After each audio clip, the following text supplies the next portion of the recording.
Hello दोस्तों, welcome back to my channel PStudy.online। So आज मैं बात करने वाली हूँ भारत के स्वतंत्रता संग्राम की एक बहुत ही महत्वपूर्ण घटना के बारे में, जो कि दांडी मार्च, जिसे हम नमक सत्याग्रह भी कहते हैं। तो इस आंदोलन की शुरुआत महात्मा गांधी जी के नेतृत्व में हुई थी और यह आंदोलन 12 मार्च 1930 को शुरू हुआ था। तो चलिए बिना टाइम गवाए स्टार्ट करते हैं वीडियो में। The Dandi March, also called the Salt March, was one of the most important movements led by Mahatma Gandhi during India's freedom struggle. It started on 12th March 1930 and was non-violent protest against the British law on salt. So यह जो salt march था, यह 12 मार्च 1930 को शुरू किया गया था।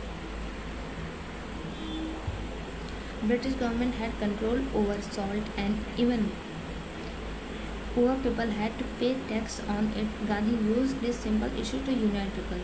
So जो यह सॉल्ट कानून था, जो ब्रिटिश सरकार द्वारा बनाया गया था, तो इसमें गरीब इंसान को भी कर देना पड़ता था।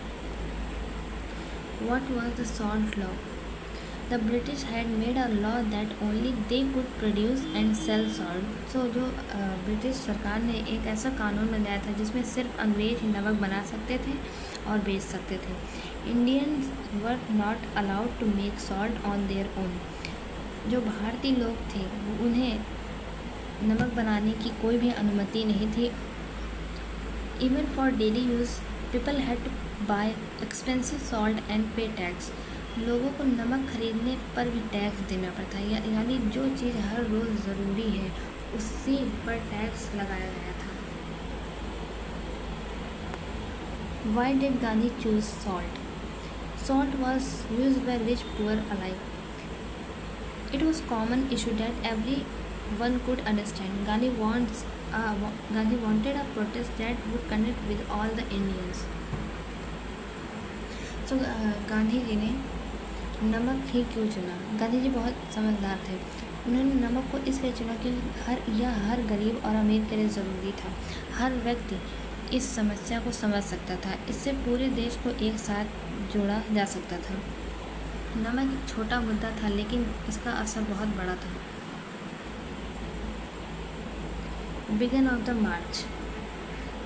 दांडी मार्च की शुरुआत कब हुई? Gandhi started the March from Sabarmati आश्रम, अहमदाबाद जो है। He was joined bye 78 followers in the beginning. The final destination was Dandi, a coastal village in Gujarat. यात्रा के दौरान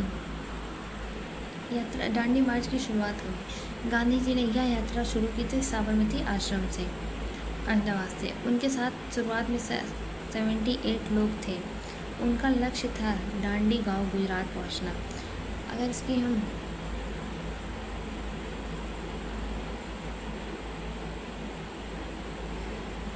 जिसका डिस्टेंस था अराउंड 390 किलोमीटर, जो कि 200 समय करीब 24 दिन लगे थे।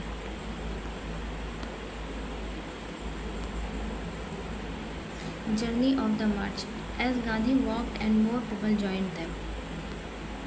सो यह जो आपको फ़ोटो दिख रही है, यह दांडी मार्च के दौरान की फ़ोटो है, जिसमें गांधी जी हैं, उनके साथ और भी कई लोग हैं।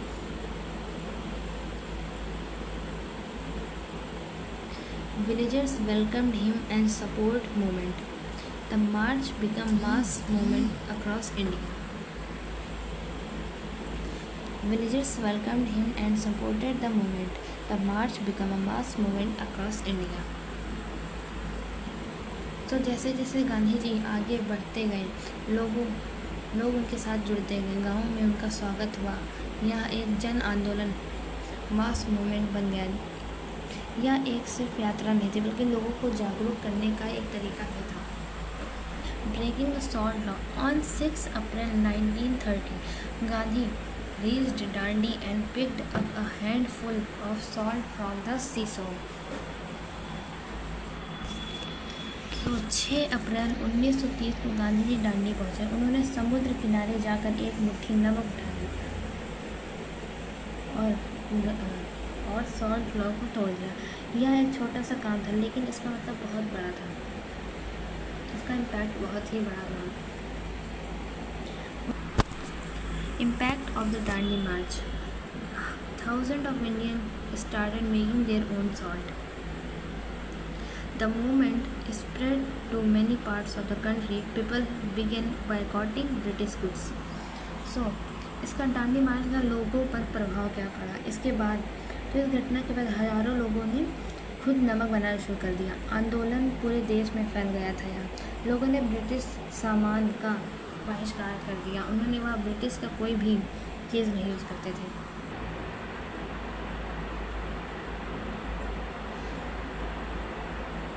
It's give a strong boost to the civil disobedience movement. So civil इस पर ब्रिटिश रिएक्शन, इस पर अंग्रेज़ों का क्या रिएक्शन था?